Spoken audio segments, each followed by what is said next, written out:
Once upon a time, there were two boys who grew up with an alcoholic father. And whenever this man had too much to drink, he would become quite violent, and the two boys had to hide or deal with the consequences. He was angry, bitter, violent, and extremely abusive, physically and verbally. Needless to say, it wasn't a very happy childhood, and the moment they could leave their home, they both did. Years later, one of the brothers became quite successful.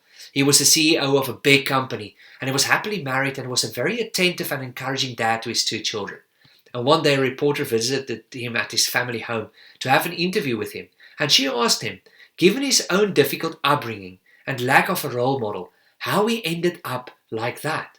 And this man looked at the reporter and told her, with a father like that, how could I not?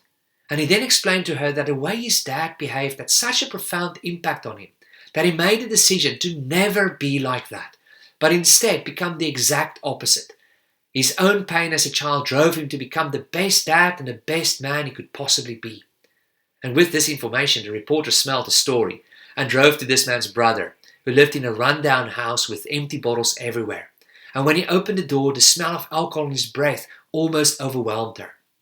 She explained who she was, and then she asked him the same question of how he ended up like that. And he immediately responded, "Are you kidding me? With a father like that, how could I not?" Friends, in the end, what matters most is not what happens to us, but what happens in us. It's the meaning we give to events that will shape our lives. We can certainly choose to blame other people for the situation we are in, or we can decide that we are going to make the most of our lives, despite our circumstances. I don't know what your background is or what you are facing right now, but I do want to encourage you to decide that you are going to make the most of every opportunity, despite your circumstances. Because there is a Father in heaven who loves you and who cares for you and who promised to be with you no matter what you may be facing.